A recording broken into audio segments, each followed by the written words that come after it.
Rubin is a pioneering death educator. She uses film clips and outside-the-box activities to teach about end-of-life issues and talk about end-of-life topics.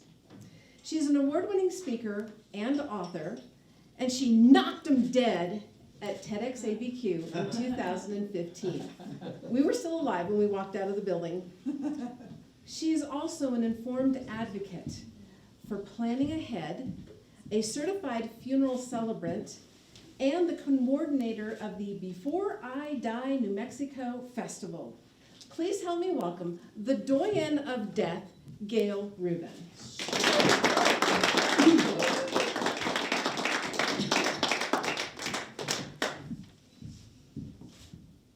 The billboard for a local funeral home caught my eye. Good grief comes with instructions. Pre-plan.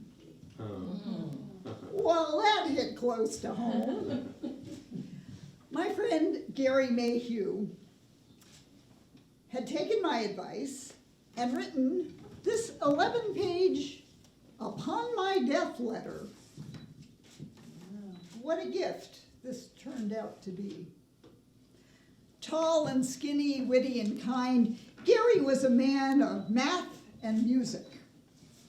He taught advanced mathematics to gifted high school students, even gave them his home phone number they could call at any time.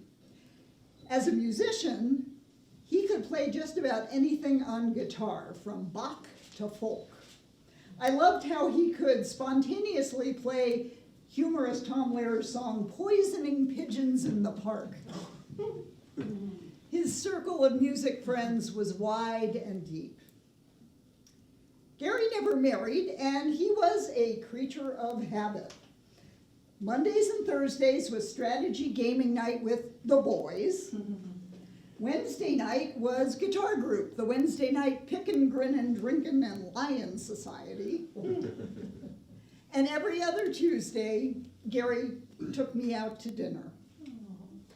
And this continued after I married my husband, Dave, 21 years ago. And Dave got to join us going out to dinner, and Gary always picked up the check. Gary addressed his sister with his characteristic humor. Dear Debbie, I am addressing this document to you because you are the family member most likely to bear the burden of cleaning up after my demise. Frankly, I wish there was some sort of hassle-free automated system to take care of these end-of-life matters quickly and painlessly, but sadly, there is always work to be done by those closest to the deceased. And in parentheses, he wrote, that would be me in this case. The best I can do is to smooth the path as much as possible. That's the purpose of this letter. Gary had been a smoker, which led to chronic obstructive pulmonary disease, COPD. For more than 5 years, he was tethered to an oxygen tank or a concentrator. Toward the end, just walking a few steps exhausted him, and he went on home hospice care for 3 months. And during that time, Dave and I brought dinner to Gary every Tuesday night.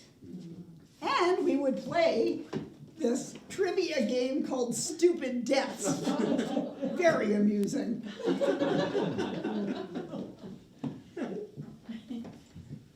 One particular Tuesday, I called him at 11 in the morning to discuss what we would bring over for dinner.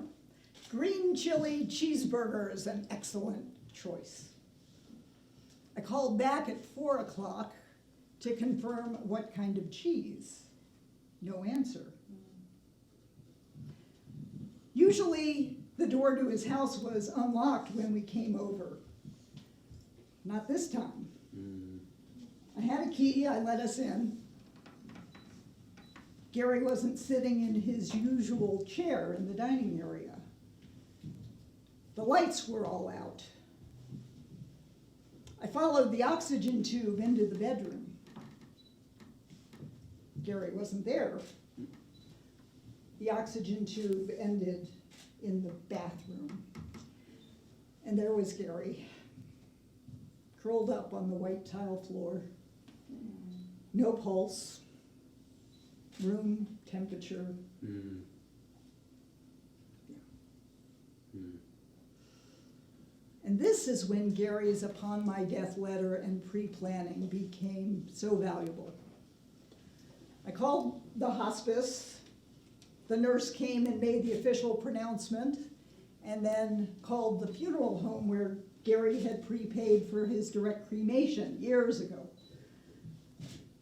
The letter had contacts. I called his sister Debbie in California. Another friend would call the gaming buddies. Many friends called many music friends. Mm. And I let his landlord of 20 years know his tenant had left the building.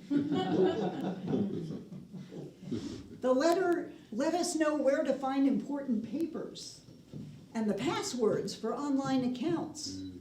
There was contact information for his bank, credit card, retirement pension, utilities. And 3 pages of this 11-page document was devoted to describing his multiple guitars, their history and value.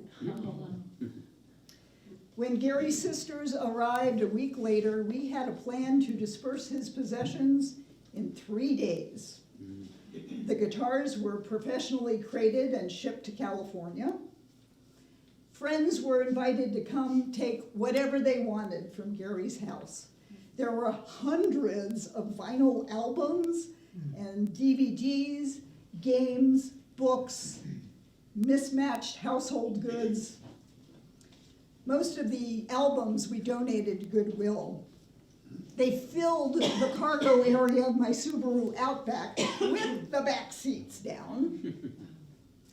And a service called Junk King cleared out what was left. 3 men, 45 minutes, clean house. Poof. Gary also wrote, I request that I receive no funeral, but I think Gail will insist on having some sort of memorial service. I'm ambivalent about that, but being dead, there isn't much I can do about it. Well, of course, we had a memorial service for Gary, outdoors in a park. No pigeons were poisoned. And then a party at my house. Gary's life was worth celebrating, and yours is too. Who will need to be called upon your death? You may want to start writing. One of the items I saved from Gary's house was this Tom Lehrer songbook from 1954, which includes a very early song, Be Prepared. The Boy Scouts marching song, Be Prepared. Be like Gary and be prepared. Write and upon my death letter, make your funeral plans, talk to your loved ones, because good grief comes with instructions.